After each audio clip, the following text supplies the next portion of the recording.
connaissez cette jolie jeune femme. Oui, Et ce beau sourire. je connais, oui. Est-ce que Colette est la personne à laquelle vous pensiez, Jean-Pierre? Tout à fait, oui. Donc vous vous attendiez à la voir de l'autre côté du plateau et à la découvrir dans ses écrans. Oui. Vous avez un long regard, un long regard sur votre femme qui est multiplié par 4 écrans ce soir, rien que pour vous. C'est un regard qui disait quoi? Surpris, étonné? Étonné, oui, Touché. de la... Touché, peut-être par la démarche aussi, étonné quand même. Je m'en doutais un petit peu, mais on n'est jamais certain jusqu'au dernier moment. Donc, Est-ce que vous voulez savoir ce qu'elle est venue vous dire ce soir? oui, Ouais. oui. Colette, Oui. c'est à vous. Eh bien, Mamour, je suis venue là pour te dire devant ces témoins une démarche à ta hauteur, à ta valeur, que je t'aime. Je crois que tu ne me crois pas ou tu ne sens pas à quel point je t'aime. Je crois que tu n'as pas idée. Je pense que tu n'as pas idée. J'étais dans les tripes, j'étais dans la peau. Et je voulais que tu le saches. Tu n'as jamais été pour moi, ni, comme tu le dis, un con, ni un imbécile, ni un irresponsable, ni rien de tout ça. Tu me dis toujours, je ne te mérite pas. C'est faux. Il n'y a pas question de mérite là-dedans. Alors je suis venue te dire aussi que j'ai beaucoup réfléchi sur mes erreurs.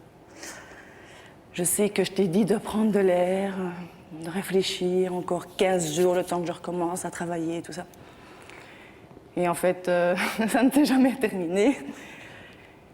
Et j'ai compris.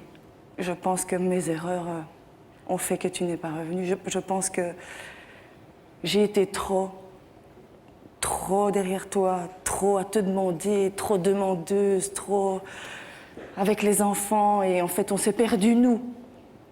Et je ne veux pas qu'on se perde, nous. Tout ce qu'il y a autour n'a absolument aucune importance pour moi. Ce qui compte, c'est nous. Je crois que tu dois te faire confiance à toi. Je sais que tu m'aimes, je sais que tes sentiments sont là, tu me l'as dit souvent, tu n'arrives pas à les sortir, tu n'arrives pas à les montrer, mais tu me l'as dit, ils sont là, mais... Et moi, je pense que on a toutes les chances, on n'a que le meilleur qui peut arriver, parce que quand le pire est arrivé, il ne reste que le meilleur. Et je pense qu'on a gardé, toi pour toi et moi pour moi, nos rancœurs et nos problèmes et nos soucis et la vie quotidienne et tout ça, et qu'on s'est perdu. Et moi, je ne veux plus jamais qu'on se perde. Plus jamais, plus jamais, plus jamais. Et en fait, je profite de ce petit passage à Paris pour te dire, mon amour, tu es l'homme de ma vie. Il n'est pas question de quelqu'un d'autre dans ma vie. Il n'est pas question de construire un avenir pour nous et pour les enfants sans toi. Je t'ai dans la peau, tu le sais, mais je crois que tu n'en es pas persuadée. Et moi, je veux que tu en sois persuadée. Je n'ai jamais cru tous ces ragots dont tout le monde nous parle et toutes les choses ignobles qu'on m'a dit à propos de toi. Tout ça, ça m'est égal. Moi, je sais ce que tu es à la maison. Je sais que les responsabilités, tu les prends. Je sais que tu assumes, tu t'occupes super bien des enfants. Et en fait, on s'est occupé tellement bien des enfants et du reste et de nos problèmes. Et on s'est enfermé là-dedans qu'on s'est perdu, nous. Et en fait, il faut que tu reviennes. Fais-moi un sourire.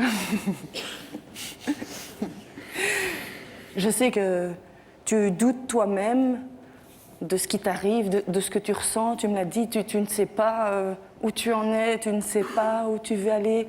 Et je pense que le temps nous répondra, je pense que le temps nous aidera. Mais je ne laisserai pas passer la deuxième chance que la vie nous a donnée, à toi et à moi, parce que ça me détruit. Et qu'il n'est pas question d'imaginer un avenir sans toi. Sans toi, moi, je n'ai pas d'avenir.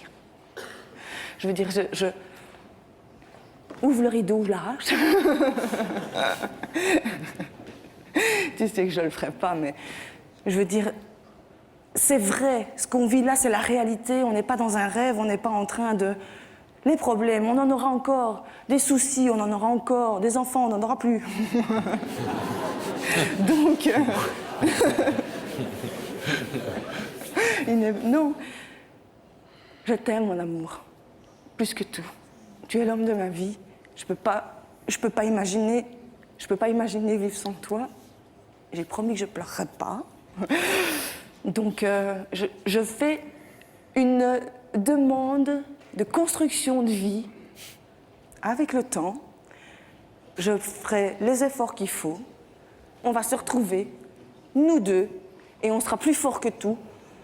Et on montrera à tout le monde, et en tout cas, en premier, aux premiers concernés, nos enfants. Je veux dire tous nos enfants, les tiens, le mien et les nôtres, puisqu'il faut parler comme ça. Vous en avez plus que 5 en fait, 6 c'est ça?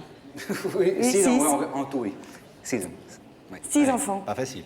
Non, pas- C'est pas ça fait simple. beaucoup tout à Colette, on laisse parler Jean-Pierre ou vous avez encore des trucs à nous dire? Il vous écoute pour l'instant, il est galant. Et puis surtout, c'est rare d'avoir une femme qui fait une telle déclaration d'amour. Et là, c'est pour. On vous a écouté longuement, mais vous êtes très passionné et c'est très bien de l'être. Et vous avez été très clair dans ce que Ma vous seule avez passion, dit. c'est lui. Mais Ma seule passion, c'est toi. Jean-Pierre. Je peux dire quelque chose? Allez-y, Allez-y, alors, Jean-Pierre. Jean-Pierre, allez-y. Ouais. Jean-Pierre, il a fait qu'un geste. Hein. Quand vous avez dit des enfants, on n'aura plus, vous avez fait ça. Oui. Ça, c'est déjà une bonne décision, je pense. Oui, parce que... Donc, je suis flatté de la démarche, je suis stupéfait quand même de la démarche. C'est vrai qu'il y a beaucoup de choses qui sont passées entre nous. C'est vrai que on s'est mariés pour le pire et pour le meilleur. On s'est mariés parce qu'on s'aimait. On a fait des enfants parce qu'on s'aimait. On a connu beaucoup de choses et fait beaucoup d'expériences parce qu'on éprouvait le besoin de le faire et qu'on s'appréciait et qu'on s'aimait. En dehors de ça, il y a des choses qui ont fait que je me suis un petit peu écarté. Tu nous as précisé, bon, c'est vrai qu'il y avait le travail, etc. Il y a plein de choses qui ont fait que je me suis un petit peu écarté, que j'ai peut-être pris moins de temps, que l'arrivée de Kevin, parce que tu voulais en parler là tantôt. Kevin, c'est votre fils, hein? Ça, c'est mon plus grand, oui. Hein, et qui est venu vivre à la maison, que je trouvais ça magnifique parce qu'il avait fait la démarche lui-même pour me demander, viens papa, j'ai envie de vivre avec toi, etc. Donc je trouvais ça super. Donc il a quand même vécu 8 mois avec nous. Puis il est reparti. Il y a des choses qui n'ont pas été correctes. Tu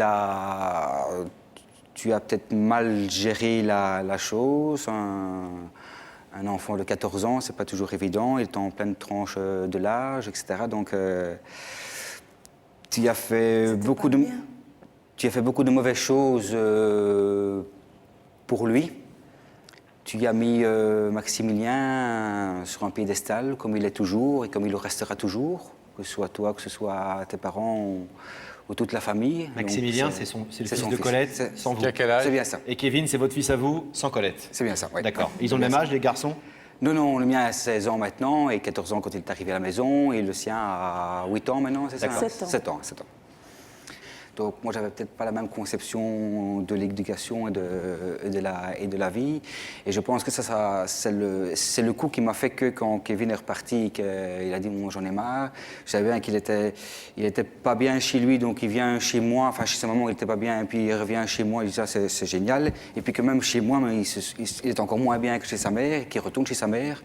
Donc là, ça m'a mis à plat. 2 minutes. Ça m'a mis à plat, donc... Et toutes les petites choses qu'on avait vécues dans le couple, qui étaient des petites choses qui disent, bon, c'est des choses qui sont là, il y a du bon et du moins bon. Le moins bon, ça va, il est arrivé, on l'efface parce qu'il y a d'autres bonnes choses à vivre, etc. Toutes ces mauvaises choses sont revenues à la surface également, vu cette situation. Et là, j'en ai pris pour mon grade, j'en ai pris sur le moral, et j'ai dit du jour au lendemain, voilà... je suis D'où votre parti, quoi. départ. Voilà. Mais aujourd'hui, il s'est passé du temps, Jean-Pierre, et c'est ce que Colette vient interroger ce soir, c'est votre capacité aujourd'hui à prendre une décision entre le fait de revenir vers elle, de reconstruire votre couple, ou ou au contraire d'aboutir cette démarche de séparation. On a bien compris qu'elle, elle souhaite plus que tout que vous reveniez. Colette, vous voulez dire quelque chose? Oui. Allez-y, Colette. Allez-y, Colette. Comment voulez-vous me faire taire? Donc, mon amour, je sais que j'ai commis des erreurs parce que je m'y prenais mal, mais j'étais enceinte jusqu'aux yeux. Je ne veux pas me trouver d'excuses, mais j'étais enceinte jusqu'aux yeux, j'avais déjà un enfant, on en avait 3. Et je t'attendais, moi, pour parler avec toi. Et voilà, je veux dire, ton boulot t'a pris beaucoup, mais moi, je voudrais que tu... Hein? Pour l'arrêter, il faut parler. Parce que... Je voudrais que tu oublies. Non mais attendez, Colette, attendez, parce que le but de l'émission consiste pas à ce que Ouais. on sache dans le détail vos histoires, etc. On a bien compris parce que y a plus de 400 histoires qui ont été racontées ici, 800 personnes sur ce plateau. Et à chaque fois, évidemment, il y a des histoires très complexes et on pourrait rentrer dans beaucoup de détails.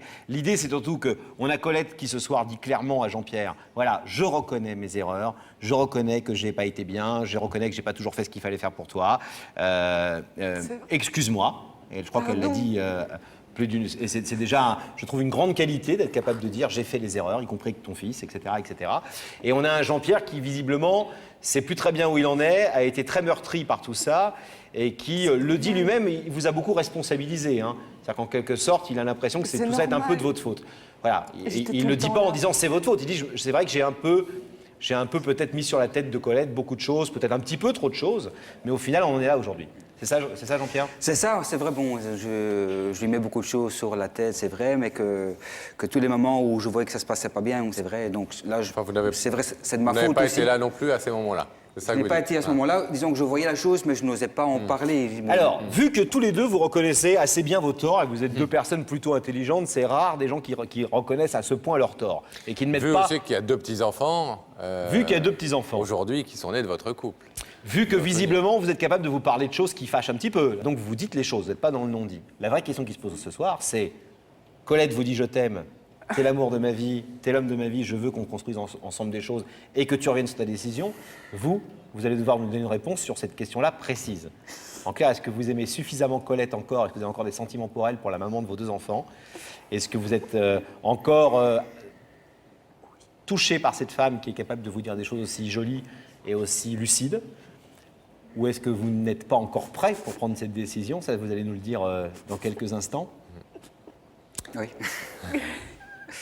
Eh bien, Jean-Pierre, si l'un et l'autre ont dit ce qu'ils avaient à dire ce soir, on va vous demander, selon le principe de l'émission, de vous lever face au rideau, s'il vous plaît.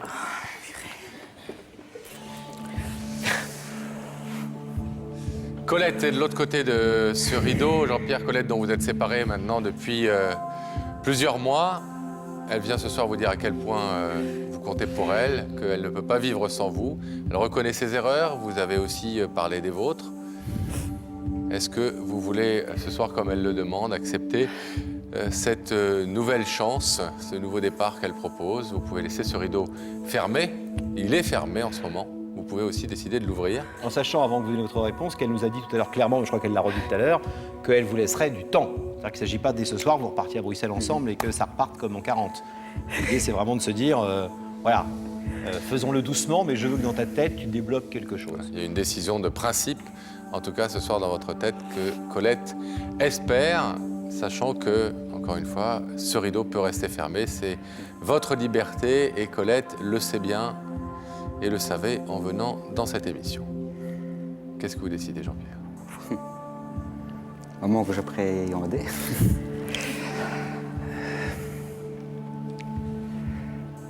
Je vais le laisser fermer. Vous voulez juste dire quelque chose pour expliquer ou vous restez sur cette décision? Non, je pense qu'on est capable d'avoir un... C'est vrai que c'est quand même toujours assez renfermé, mais je pense que on peut avoir un dialogue, on peut avoir un dialogue par après, etc. Mais je ne veux... Maintenant, je tiens à laisser le rideau fermé. Mon intention est que dans l'avenir, tout se passe bien au niveau des ententes, surtout pour les enfants, etc. Mais je ne veux rien... Rien décider ce soir. Rien décider maintenant, comme ça ce soir, et non. Bon. Jean-Pierre, on va vous laisser repartir. Colette voulait une décision, vous la lui avez donnée. Merci. Merci, on vous laisse Merci. repartir. C'est gentil. On va rouvrir le rideau.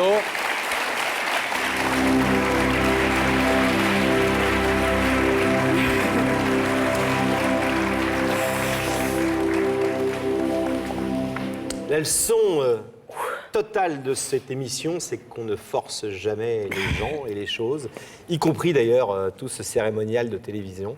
La vie reprend toujours ses droits et on ne force jamais quelqu'un à prendre une décision qu'il n'a pas forcément envie de prendre au moment où on lui demande. N'oublions pas que ce soir, ce rideau, c'est un rideau virtuel et c'est une façon d'ouvrir. Mais c'est vrai qu'on vous l'avait prévenu. Moi, je trouve très étonnant de dire à un homme qui a besoin de temps, ce soir, il faut que tu te décides, quoi. C'est vrai que ça a un côté un peu... Peut-être que quand vous dites je dois changer des choses en moi et comprendre pourquoi je suis comme ça, peut-être que ça, c'est une des choses que vous devez... Vous êtes très impatiente. Et peut-être qu'il faut que vous soyez un peu plus cool par rapport à ça et par rapport à lui. Non? Je ne sais plus. Colette, en tout cas, on est désolé qu'il n'y ait pas eu un Ça meilleur change pas, accueil je à l'aime. cette démarche. Oui, ça c'est sûr. Vous l'aimez. Je pense qu'en tout cas, il l'a. S'il ne le savait pas, il l'a bien compris, ou en tout cas bien entendu ce soir. Vous savez, les rideaux s'ouvrent parfois à retardement. Ouais. Ça arrive très souvent dans ces émissions. C'est fréquent, c'est tout ce qu'on vous souhaite. Et en tout cas, si jamais ça ne s'ouvrait pas, que les relations restent bonnes pour les enfants. Oui, ça oui.